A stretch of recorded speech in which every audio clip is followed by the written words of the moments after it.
Olá, saudações a você, querido inscrito e ouvinte, que está a prestigiar o meu trabalho.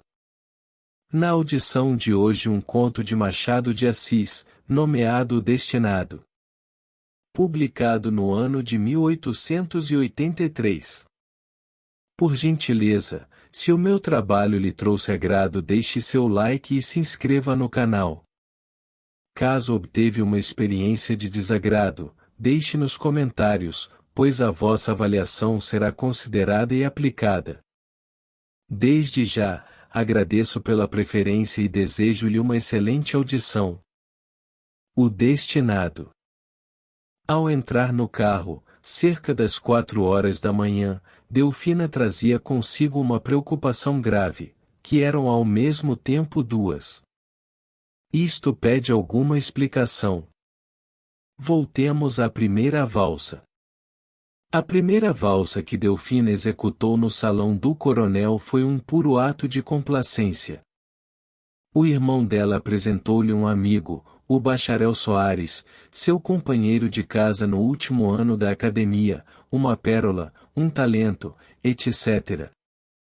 Só não acrescentou que era dono de um rico par de bigodes, e aliás podia dizê-lo sem mentir nem exagerar nada. Curvo, gracioso, com os bigodes espetados no ar, o bacharel Soares pediu à moça uma roda de valsa, e esta, depois de 3 segundos de hesitação, respondeu que sim. Por que hesitação? Por que complacência? Voltemos à primeira quadrilha. Na primeira quadrilha o par de Delfina fora outro bacharel, o bacharel Antunes, tão elegante como valsista, embora não tivesse o rico par de bigodes, que ele substituía por um par de olhos mansos. Delfina gostou dos olhos mansos, e, como se eles não bastassem a dominar o espírito da moça, o bacharel Antunes juntava a esse mérito de uma linguagem doce, canora, todas as seduções da conversação. Em poucas palavras, acabada a quadrilha, Delfina achou no bacharel Antunes os característicos de um namorado. Agora vou sentar-me um pouco, disse-lhe ela depois de passear alguns minutos. O Antunes acudiu com uma frase tão piegas, que não a ponho aqui para não desconcertar o estilo, ou mais, realmente, foi coisa que deu à moça uma ideia avantajada do rapaz. Verdade é que Delfina não tinha o espírito muito exigente, era um bom coração, excelente índole, educada a primor, amiga de bailar, mas sem largos horizontes intelectuais, enquanto muito, um pedaço de azul visto da janela de um sótão. Contentou-se, portanto, com a frase do bacharel Antunes, e sentou-se pensativa. Quanto ao bacharel, ao longe, defronte, conversando aqui e ali, não tirava os olhos da bela Delfina. Gostava dos olhos dela, dos seus modos, elegância, graça.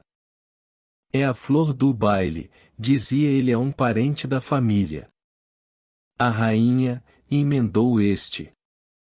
Não, a flor, teimou o primeiro, e, com um tom adocicado, rainha dá ideia de domínio e imposição, ao passo que a flor traz a sensação de uma celeste embriaguez de aromas.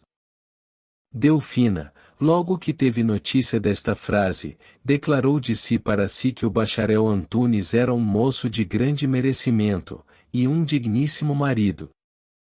Note-se que ela partilhava a mesma opinião acerca da distinção entre rainha e flor, e, posto aceitasse qualquer das duas definições, todavia achou que a escolha da flor e a sua explicação eram obra acertada e profundamente sutil. Ora, em tais circunstâncias, é que o bacharel Soares pediu-lhe uma valsa. A primeira valsa era sua intenção dá-la ao bacharel Antunes. Mas ele não apareceu então, ou porque estivesse no buffet, ou porque realmente não gostasse de valsar. Que remédio se não dá-la ao outro? Levantou-se, aceitou o braço do par, ele cingiu-lhe delicadamente a cintura, e ei-los no turbilhão. Pararam daí a pouco, o bacharel Soares teve a delicada audácia de lhe chamar Sílfide. Na verdade, acrescentou ele, é valsista de primeira ordem.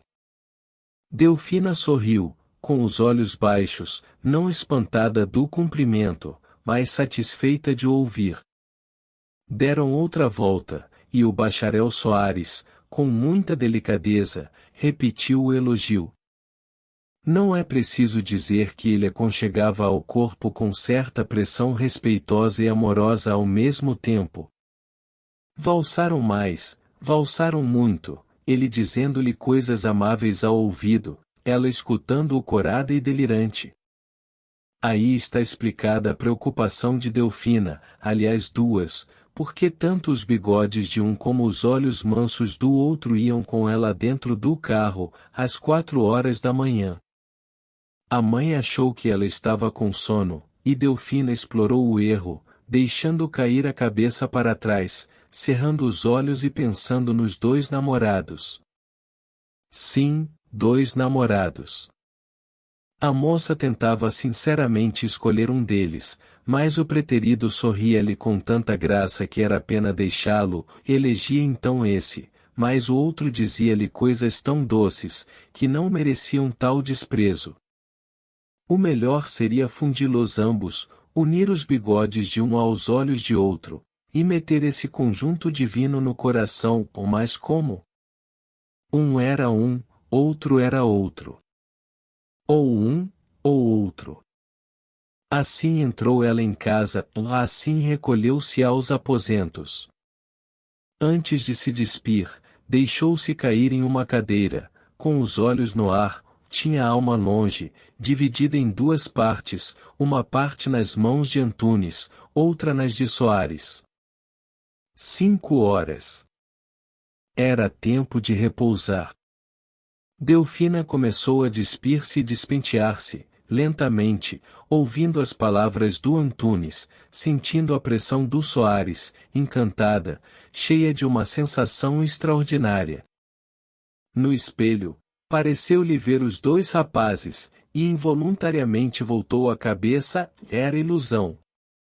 Enfim, rezou, deitou-se, e dormiu. Que a primeira ideia da donzela, ao acordar, fosse para os 2 pares da véspera, nada a que admirar, desde que na noite anterior, ou velando ou sonhando, não pensou em outra coisa. Assim ao vestir, assim ao almoçar. Fifina ontem conversou muito com um moço de bigodes grandes, disse uma das irmãzinhas. Boas. Foi com aquele que dançou a primeira quadrilha, emendou a outra irmã. Delfina zangou-se, ou mais vê-se que as pequenas acertaram. Os 2 cavalheiros tinham tomado conta dela, do seu espírito, do seu coração, ou a tal ponto que as pequenas deram por isso. O que se pergunta é se o fato de um amor assim duplo é possível, talvez que sim, desde que não haja saído da fase preparatória, inicial, e esse era o caso de Delfina. Mas enfim, cumpria escolher um deles. Devine, se tu peux, eixoisis, se tu elioses. Delfina achou que a eleição não era urgente, e fez um cálculo que prova da parte dela certa sagacidade e observação, e disse consigo que o próprio tempo excluiria o condenado, em proveito do destinado. Quando eu menos pensar, disse ela, estou amando deveras ao escolhido. Escusado é acrescentar que não disse nada ao irmão, em primeiro lugar porque não são coisas que se digam aos irmãos, e em segundo lugar porque ele conhecia um dos concorrentes. Demais, o irmão, que era advogado novo, e trabalhava muito, estava nessa manhã tão ocupado no gabinete, que nem veio almoçar. Está com gente de fora, disse-lhe uma das pequenas. Quem é? Um moço. Delfina sentiu bater-lhe o coração. Se fosse o Antunes. Era cedo, é verdade, 9 horas apenas, mas podia ser ele que viesse buscar o outro para almoçar. Imaginou logo um acordo feito na véspera, entre duas quadrilhas, e atribuiu ao Antunes o plano luminoso de ter assim entrada na família. E foi, devagarinho, até a porta do gabinete do irmão. Não podia ver de fora, as cortinas ficavam naturalmente por dentro. Não ouvia falar, mas um ou outro rumor de pés ou de cadeiras. Que diabo! Teve uma ideia audaciosa de empurrar devagarinho a porta e espiar pela fresta. Fê-lo, e que desilusão! Viu ao lado do irmão um rapaz seco, murcho, acanhado, sem bigodes nem olhos mansos, com o chapéu nos joelhos, e um ar modesto, quase pedinte. Era um cliente do jovem advogado. Delfina recuou lentamente, comparando a figura do pobre-diabo com a dos dois concorrentes da véspera, e rindo da ilusão. Por que rir? Coisas de moça.